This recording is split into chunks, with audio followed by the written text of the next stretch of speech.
Okay, so hello everyone. Welcome to our second conference day for M2 Spared Awareness. Today we have the pleasure of having two presentations.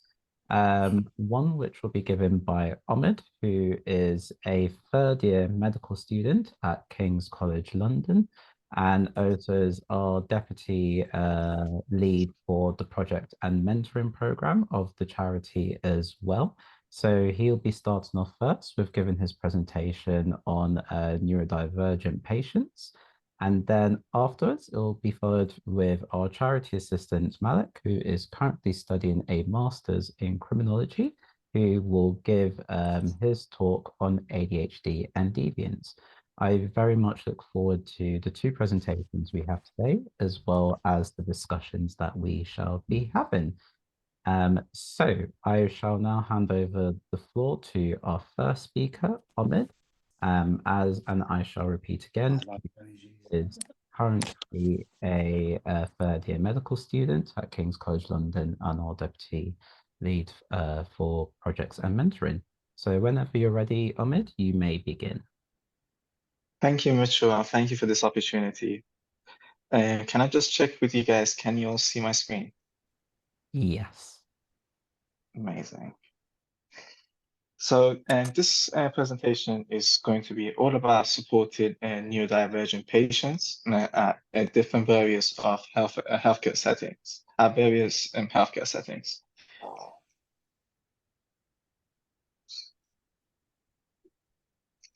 So today's agenda is going to be exploring current standards of care for neurodiverse patients, evaluating trial work to support neurodiverse patients, introducing my 4-star initiative and my initiative pilot proposal.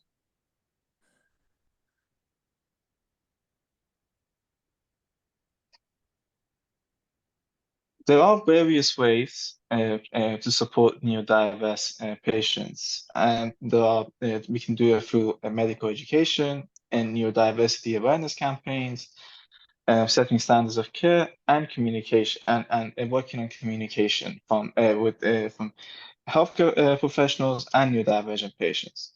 In this research, I'm going to specifically focus on setting standards of care. So taking a patient-centered approach is something all healthcare practitioners strive to do. Setting standards of care will help provide neurodivergent patients with individualized care, addressing their individual needs. It can also improve understanding and awareness of neurodiversity in healthcare professionals, leading to more emphatic and effective care, which is why I've specifically focused my initiative on setting these standards of care. So before I look at the current standards of care, I just wanted to give you guys a brief background on why I did this presentation, why I did this research. So in my third year of uni, I had the opportunity to take part in a scholarly research project, which I was lucky enough to be based on neurodiversity and neurodiversity in healthcare settings. Initially, I was tasked to do research into published papers and on various different neurodiversity settings at hospitals and different healthcare institutions. And what was really striking to me during this research was, quite frankly, the lack of research. So there are, especially in English, there are practically a handful of published papers on neurodivergent patients and hospitals, or neurodiversity in healthcare settings at all. And most of these published papers are all from quite a few sources, so there hasn't been any widespread research or widespread work helping improve such standards of care for neurodivergent patients, which made me think, if in English, which is the most used published paper, most used language in published papers, there must be pretty much nothing in other languages. So I'm originally from Iran, and and our language there is Persian. So I did the same research in Persian, and I saw there's quite frankly nothing in Farsi to support neurodivergent patients in hospitals, despite the fact that neurodiversity is very well known in Iran, and it is an emerging phenomenon over the past a decade, and many people in Iran are uh, part of the neurodivergent community, and when they visit hospitals, they face disparities just like anywhere in the world. So what I did, I spoke to representatives from the health ministry in Iran who work in the UK, and I explained to them the situation, and they actually told me that if I could set together a proposal which could be piloted in the UK and shows positive results, I could then set this and pilot this proposal in Iran, and hopefully subsequently roll out a national program, which is my intention for this research. So that's enough about me and my intentions. Let's go back to our presentation and look at the current standards of care for neurodivergent patients. So great effort has gone into providing personalized care. Healthcare providers are increasingly recognizing the importance of personalized care for neurodivergent individuals to improve treatment compliance and overall health outcomes. However, there is also recognition that neurodivergent individuals, particularly autistic people, have poorer health outcomes and a higher overall risk of early mortality, underlying the need for change and improved standards of care to address these disparities. So we are now going to look at what has already been done, particularly in the UK and Europe, to help offset these disparities. So in the UK, there have been various initiatives and strategies aimed at enhancing the support and care for neurodivergent individuals. The Royal College of Nursing provides neurodiversity guidance for healthcare professionals and students to foster understanding and support towards neurodivergent colleagues within healthcare settings. I should note that this is particularly only for nurses, and it's only aimed at neurodivergent colleagues, so it's not aimed at patients at all. And as far as I understand from my conversations with my nursing student peers, this is not a very well-known program within nurses themselves, so it hasn't been put to work nationally as much as they hoped to do initially. The Berkshire Healthcare NHS Foundation Trust has a neurodiversity strategy focused on creating a conducive environment for neurodivergent individuals to receive and provide care, emphasizing a support and compassionate approach. I should also note that the Berkshire Healthcare NHS Foundation Trust is one of the very, very few trusts in the UK which excels at supporting neurodivergent staff and neurodivergent patients, and their experiences should definitely be used in other NHS trusts, and they should be used as an example in order to roll out national programs. Yeah. I'm now going to explain to you guys my proposed initiative. So during my research, I came across tens of publications regarding supporting neurodivergent individuals in various settings. And through surveys and consultations, I came up with a four-step/STAR initiative in order to improve and set standards of care for neurodivergent patients. I should probably explain to you where the 4-STAR came about. Every day on my ride to university and hospital placements, I always see ads both on social media and on trains from the NHS saying that patients, when visiting their GPs, have a right to choose which hospital they get referred to, and that they should do their research and be referred to a hospital that they would like to be referred to. And I was thinking, why not neurodivergent patients also have the same courtesy? So before choosing what hospital or healthcare center to visit, to see whether that center it has initiatives or has tried to accommodate neurodiversity. This is where the 4-star program comes to life.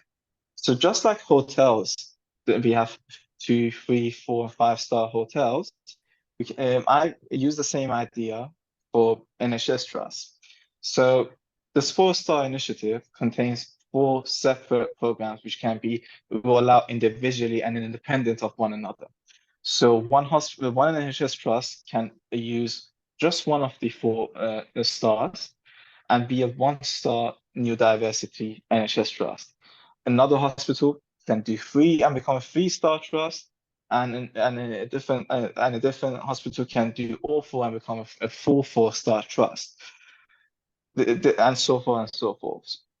So this is the idea behind the star system, and hopefully initiating a competition which would again give the NHS trust just a little bit more incentive and to roll out this program more comprehensively. So the first of the 4 stars is consistency. When neurodivergent patients are admitted into a healthcare setting, their daily routines and schedules are disrupted. This can have a negative impact on them. To mitigate this, the first step of this proposal is that caregiver staffing should be consistent each day to ensure that a familiar face is present, as this may help reducing anxiety. The proposal also recognizes that this may not be possible in some settings. Where applicable, instead of consistent staffing, specific daily routines or ritual could be carried out in a structured manner during an agreed time. Providing structure can help decrease the likelihood of behavior outbursts and further reduce anxiety for the neurodivergent patient, and subsequently increasing treatment compliance and, so of course, improving health outcomes. So this is the first of our 4-star program. Moving on, we have sensory rooms. So sensory rooms, also known as multisensory environments, offer a range of stimuli to help individuals develop and engage their senses. They can be particularly beneficial for neurodivergent individuals, including those with autism, ADHD, and sensory processing disorders, and other neurological conditions. Establishing sensory rooms is the second step of this proposal, which could significantly improve the standards of care for a neurodivergent patient. Sensory rooms can be tailored to meet unique needs of each individual, making them a flexible and valuable resource in healthcare settings for neurodivergent patients. I should also note that sensory rooms have been trialed in Netherlands and in Spain, and have been a massive success, not just for the neurodiverse community, but also for anxious patients in general, and that those countries should be definitely used as an example and roll out such similar programs in the UK as well. Our third star is mandatory neurodiversity training at hospitals. Introducing a mandatory neurodiversity awareness course for healthcare providers is a third step in this initiative. Mandatory neurodiversity training can significantly enhance a healthcare providers' awareness and understanding of neurodivergent individuals' needs and experiences. This awareness can lead to a more empathetic and individualized care. The training can also help debunk myths and reduce stigma associated with neurodivergent conditions. I should also note that this particular star in our initiative is probably one of the easiest to roll out due to the recent pandemic that we've had. Due to the pandemic, most NHS trusts now have an online teaching platform, which can easily be used to roll out such neurodiversity training. And the same training can be used for pretty much all NHS trusts with slight changes in order to adjust their specific needs. Implementing mandatory neurodiversity training can be time-consuming and resource-intensive for healthcare facilities. Therefore, its implementation would require careful planning, adequate resources, and evaluation mechanism to ensure its effectiveness and acceptance among healthcare providers. And finally, we have a care checklist. Providing effective medical care to neurodivergent patients requires a thoughtful and personalized approach. By embracing and understanding each patient's individual needs, healthcare providers can create a safe and inclusive environment that promotes positive outcomes. And by prioritizing these strength-based methods, clinicians can empower neurodivergent patients to thrive as well as ensure they receive the personalized care they deserve. The final step of the initiative, as I mentioned, is the use of a checklist to help frame the neurodivergent patient's care. This particular checklist was developed by Stephanie Ebiago. This 8-step checklist ensures that the healthcare provider is providing the most effective care to the neurodivergent patient as possible. Now we are going to move on to evaluating this 4-star initiative. So as I said, this initiative is in its very first steps, and I'm going to take on feedback both from you guys and from people I know, from neurodivergent people I know who have had experience in hospital settings, and I will also be rolling out several online surveys and consultations for both for universities and different platforms as well. So the way I'm going to be evaluating these principles is through achieved success, and as most of these initiatives have already been trialed in both in the UK and other countries as well. So I'm going to evaluate the achieved success of those trial initiatives. I'm also going to run a feasibility assessment based on the current UK healthcare limitations. As we know, there are various challenges facing the UK healthcare industry in general, and implementing such proposal could be a challenge. So a feasibility assessment is a must when rolling out such initiative. And finally, I'm going to look at potential impact on neurodivergent patients, and I'm going to do this by the surveys and consultations that I mentioned earlier. Proposal pilot. So in order to assess and evaluate the effectiveness of my proposed initiative, I will be proposing a pilot run in a single ward at St. Thomas's Hospital in London. To assess the outcome of my pilot, I will be looking at the following parameters. First and foremost, patient satisfaction. Assessing patient satisfaction through surveys, interviews, or feedback forms can provide insight into whether the initiative is meeting the needs of neurodivergent patients. Secondly, I'm going to look at healthcare provider feedback. Collecting feedback from healthcare providers on the ease of implementation, the impact on their work, and their observation on patient outcomes can be a valuable insight. Thirdly, I'm going to look at improved health outcomes. We're going to be measuring health outcomes such as reduced hospital readmission rates, improving treatment adherence, and better management of symptoms among neurodivergent patients. Fourthly, increased awareness and understanding. I'm going to be evaluating the level of understanding and awareness amongst healthcare providers regarding neurodiversity through a pre- and post-training assessments of selected staff, and if training is part of the initiative. So if they are rolling out the training part of the 4-star program, this is going to be done.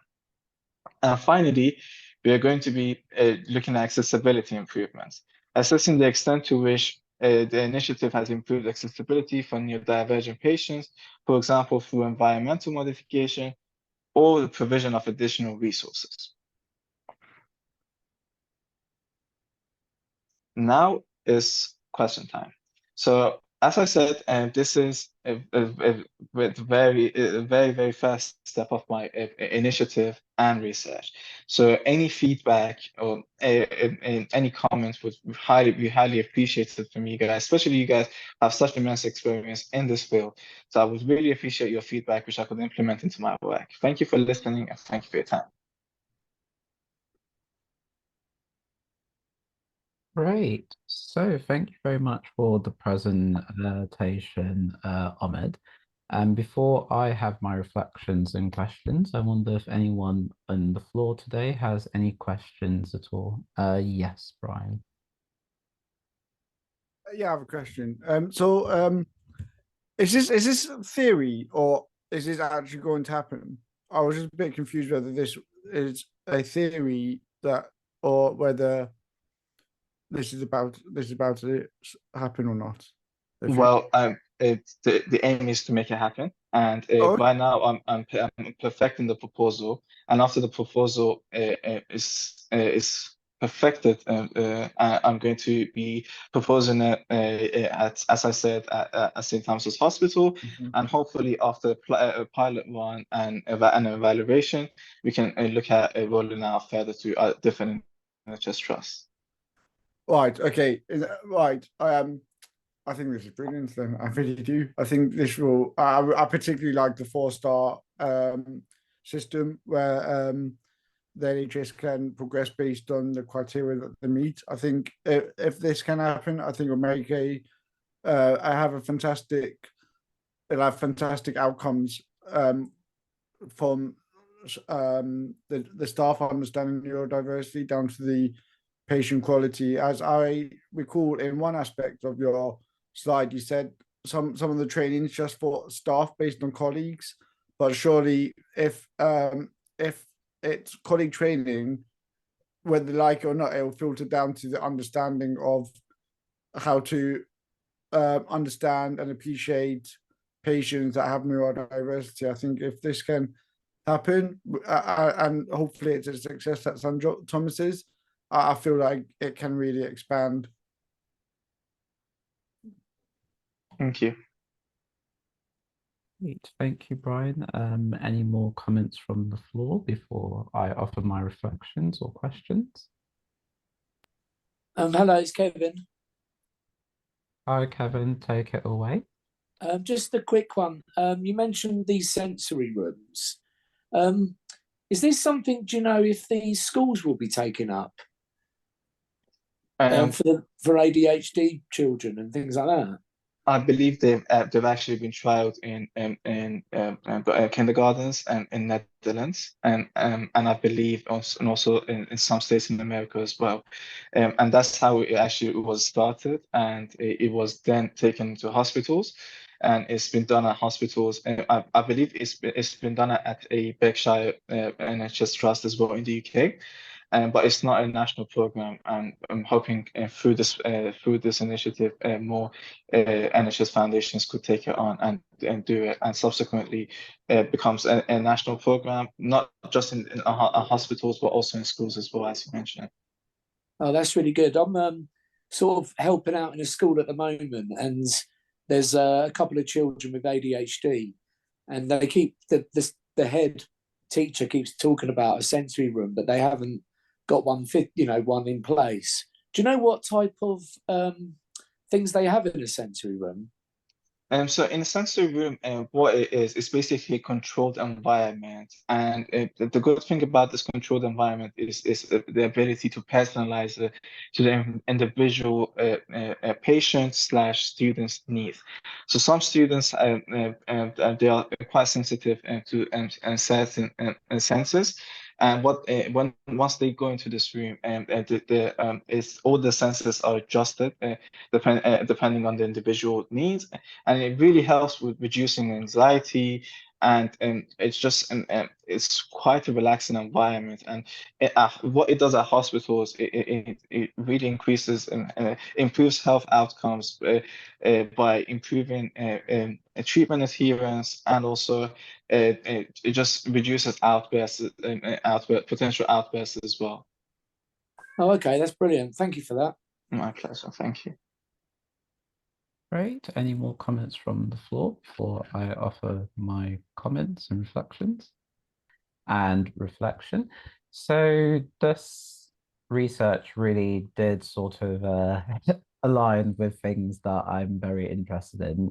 So I have a published research in the need for neurodiversity awareness in medical education. When I did my research, there was basically a lack of research in general in terms of neurodiversity awareness workshops in healthcare, considering the sort of experience healthcare staff go through if they're neurodivergent in terms of culture.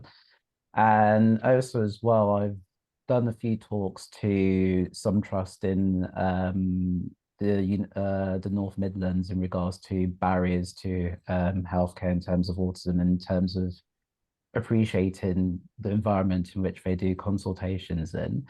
My question is, how do you see, like, because it's very difficult to get doctors to essentially all take a day off to basically have like a training on neurodiversity awareness. If you had to find a way around that, what would be your suggested way of basically encouraging more neurodiversity awareness in healthcare? Well, and this is actually, thank you for your question. It's actually one of the questions I've gotten a lot. And I always say, if this was 5 or 10 years ago, this would have been a valid concern. But we are living in a post-COVID era where all of doctors, pretty much everyone at hospitals, they have to go through mandatory online trainings. And they don't necessarily have to take a day off through the platforms that the hospitals already have.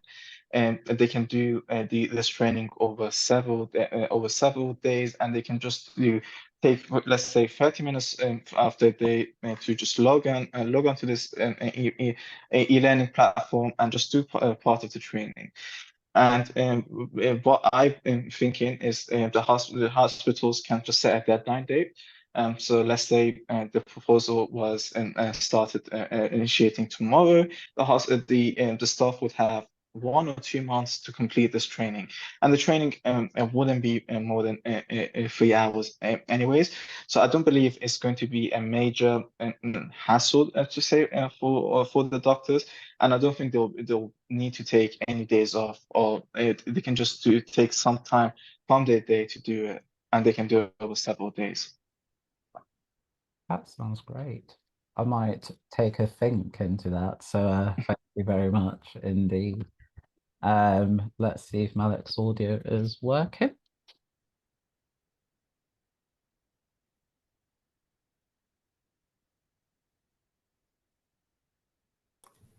Hi, can you hear me now? Yes, we can hear you. Oh, awesome. Yeah. Well, you pretty much answered my question there as well. I was also thinking about the timelines. So I just also then, since you answered my question, I wanted to say that you did a really good job. I think that the proposal sounds really good, and like things like the sensory rooms and the training, I think are so important stuff, and it's particularly shocking that it's not already a thing because of how inaccessible spaces like the NHS are when they're built for people like us. Yeah. So thank you. Thank you. For delivering.